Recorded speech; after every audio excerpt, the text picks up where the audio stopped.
ವಿಚಾರಗಳು ನಡೆದಿದ್ರೆ ಅವರೆಲ್ಲ ಬಂದ್ಬಿಟ್ಟು ಉಜ್ಜಿನಿ ಪೀಠಕ್ಕೆ ಬರ್ತಾ ಇದ್ರು. ಉಜ್ಜಿನಿ ಪೀಠ ಸದ್ಧರ್ಮ ನ್ಯಾಯಾಲಯ ಅನ್ನೋದು ಈಗಿನ ಸುಪ್ರೀಂ ಕೋರ್ಟ್ ಹೇಗಾಯ್ತೋ ಆಗಿತ್ತದು. ಹಿಂದೂ ಧರ್ಮದ ರಕ್ಷಣೆಗೋಸ್ಕರ ಇದ್ದಂತ ಏಕೈಕ ದಕ್ಷಿಣ ಭಾರತದ ಸದ್ಧರ್ಮ ನ್ಯಾಯಾಲಯ ಇದ್ದದ್ದು ಉಜ್ಜಿನಿ ಪೀಠದಲ್ಲಿ. ಇದಕ್ಕೆ ನಾವು ನೀವೆಲ್ಲ ಹೆಮ್ಮೆ ಪಡಬೇಕಾದಂತ ವಿಚಾರ.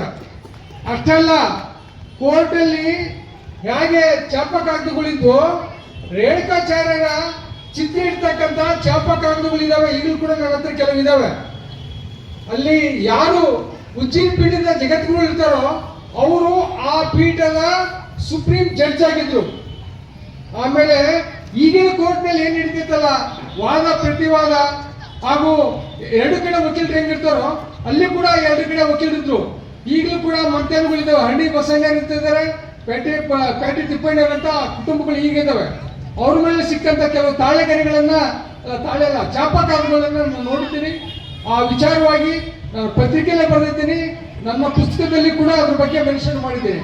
ಒಂದು ನೆನ್ಪಿಟ್ಕೋಬೇಕು ಮಹನೀಯರೇ, ಆ ಒಂದು ಸದ್ಧರ್ಮ ನ್ಯಾಯಾಲಯ ಎಷ್ಟು ಪವರ್ಫುಲ್ ಆಗಿದ್ದೀನಿ.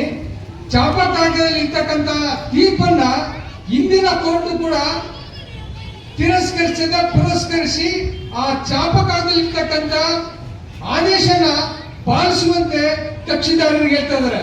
ಇತ್ತೀಚೆಗೆ ನಾನು ಒಂದು ನೋಡಿದ ಪ್ರಕರಣ ಏನಂತಂದ್ರೆ, ನಿಂಬಳಿಗೇರಿಯಲ್ಲಿ ಒಂದು ದೇವಸ್ಥಾನದ ಬಗ್ಗೆ ನಡೆದಾಗ ಅಲ್ಲಿ ಅದೊಂದು ಆ ಪೀಠದ ಮಠದ ಪ್ರಕರಣದ ಬಗ್ಗೆ ಹಿಂದೆ ಸದ್ಧರ್ಮ ನ್ಯಾಯಾಲಯದಲ್ಲಿ ಒಂದು ತೀರ್ಪಿತ್ತು.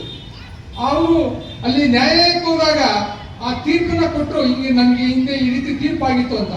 ಅದನ್ನ ನೋಡ್ಬಿಟ್ಟು ಜಡ್ಜರು, ನ್ಯಾಯಾಧೀಶರು ಅದ್ರ ಪರವಾಗಿ ಅಲ್ಲಿ ಏನ್ ನಡೆದಿತ್ತು ಅದಕ್ಕೇನೆ ಇದು ಕರೆಕ್ಟ್ ಇದೆ, ಇದ್ರ ಪರವಾಗಿ ನೀವು ನಡ್ಕೊಳ್ಬೇಕಂತ ಆದೇಶ ಮಾಡಿತ್ತು. ಅಂತ ಒಂದು ಅಭೂತಪೂರ್ವವಾದ ನ್ಯಾಯಾಲಯ ನಮ್ಮ ಉಜ್ಜಿನಿ ಪೀಠದಲ್ಲಿ ಇತ್ತು. ನಾವೆಲ್ಲ ಅಲ್ಲೆಲ್ಲ ಇದ್ದೀವಿ ಅಂತ ಹೇಳೋದಕ್ಕೆ, ಆ ಪ್ರದೇಶದಲ್ಲಿ ಈ ಪ್ರದೇಶದಲ್ಲಿ ನಾವೆಲ್ಲ ಹುಟ್ಟಿದೀವಿ ಅಂತ ಹೇಳೋದಕ್ಕೆ ನಮಗೆ ತುಂಬಾ ಹೆಮ್ಮೆ ಅನ್ನಿಸ್ತದೆ. ಈಗಲೂ ಕೂಡ ಕೆಲವರು ಮನೆಯಲ್ಲಿ ಆಗ ಜಗದ್ಗುರು ಕೊಟ್ಟಂತ ತೀರ್ಪನ್ನ ಬರೆದಂತ ತೀರ್ಪು ಈಗಲೂ ಕೂಡ ಚಾಪಕಾಗ್ದಗಳಿದ್ದಾವೆ. ನನ್ನಲ್ಲಿ ಒಂದು 2 ಚಾಪಕಾಗ್ದಗಳಿದ್ದಾವೆ.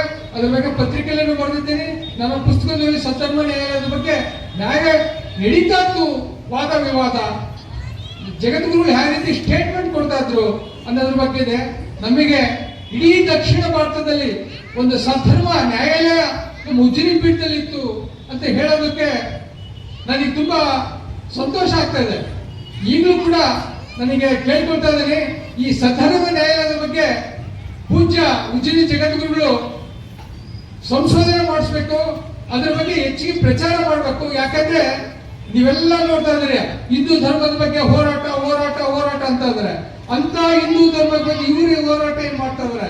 ಹಿಂದೆ ಶತಮಾನಗಳಿಂದನೇ ನಮ್ಮ ಉಜ್ಜಿನಿ ಸದ್ಧರ್ಮ ಪೀಠದಲ್ಲಿ ಆ ಹಿಂದೂ ಧರ್ಮದ ರಕ್ಷಣೆಗೋಸ್ಕರ, ಉಳಿವಿಗೋಸ್ಕರ, ಅಭಿವೃದ್ಧಿಗೋಸ್ಕರ ಸದ್ಧರ್ಮ ನ್ಯಾಯಾಲಯ ಇತ್ತು ಅಂತ ಹೇಳ್ತೀನಿ ನಾನು.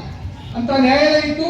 ಈಗಲೂ ಕೂಡ ನನಗೆ ಇದನ್ನು ಹೇಳ್ಬೇಕಂತ ಸಾಹಿತ್ಯಕ್ಕಿಂತ ಹೆಚ್ಚಾಗಿ ಸಾಹಿತ್ಯದ ಬಗ್ಗೆ ಹೇಳ್ಬೇಕಂದ್ರೆ, ನಮ್ಮ ಕೋಗಳಿಯ ಶಿವಕೋಟ್ಯಾಚಾರ್ಯರು ಬರೆದಂತ ಪ್ರಪ್ರಥಮ ಗದ್ಯ ಕಾವ್ಯ ಒಡ್ಡಾರಾಧನೆ, ಅದು ನಮ್ಮ ಭಾಗದಲ್ಲಿ ನಮ್ಮ ತಾಲೂಕಿನಲ್ಲೇ ನಡೆದಂಥದ್ದು. ಫಸ್ಟ್ ಗದ್ಯ ಪದ್ಯ ಒಡ್ಡರಾಧನೆ ಇರ್ತಕ್ಕಂಥದ್ದು. ಮೊನ್ನೆ ಮತ್ತೆ ಹೇಳ್ಬೇಕಂದ್ರೆ ಕುಂಬಿರುದ್ರಪ್ಪರು ಇದ್ದಾರೆ, ಅವ್ರ ಬಗ್ಗೆ ನಾವು ಸೂರ್ಯನ ತೋರಿಸಿದಷ್ಟೇ ಇದಾಗುತ್ತೆ. ಅವ್ರ ಬಗ್ಗೆ ನನಗೆ ಹೇಳ್ಕೊಂತ ಹೋದ್ರೆ, ಆಮೇಲೆ ಬಹಳಷ್ಟು ಜನ ಇಲ್ಲಿ ಸಾಹಿತಿಗಳು, ಮೊನ್ನೆ NM ಪುಟ್ಟಯ್ಯನವರಿದ್ರು, ಅವರು ಕೂಡ ಒಂದು 40 ಪುಸ್ತಕ ಬರೆದಿದ್ರು, ಅವರಿದ್ದಾರೆ. ಆಮೇಲೆ ಪಂಡಿತರಾದ್ರಿದ್ದಾರೆ, ಬಹಳಷ್ಟು ಜನ ಯುವ ಕವಿಗಳು ನಮಗೆ ಈಗ ಹೊಸದಾಗಿ ಇವತ್ತು ಪಂಚಪದಿ ರಚನೆ ಇದ್ದಾರೆ. ನಮ್ಮ ಇವ್ರು ಹೇಳ್ತಾ ಇದ್ರು ಮಾಸ್ಟ್ರು, ಇದು ಈ ತ್ರಿಪದಿ ನೋಡಿದ್ದೀವಿ, ಪಂಚಪದಿ ಬಗ್ಗೆ ನಮಗೆ ಗೊತ್ತಿರಲಿಲ್ಲ. ಪಂಚಪದಿ ಬರೆದಂಥ ಅಪೂರ್ವವಾದ ಒಬ್ಬ ವ್ಯಕ್ತಿ ಈಗ ನಮ್ಮ ಸಂಘಟನೆ ಧನಂಜಯ ಅವರು ಕೂಡ ಮಾತಾಡ್ತಾ ಇದ್ದಾರೆ, ಆರೋಗ್ಯ ಬಗ್ಗೆನೂ ಮಾತಾಡ್ತಾ ಇದ್ದಾರೆ. ಇಷ್ಟು ಹೇಳಿ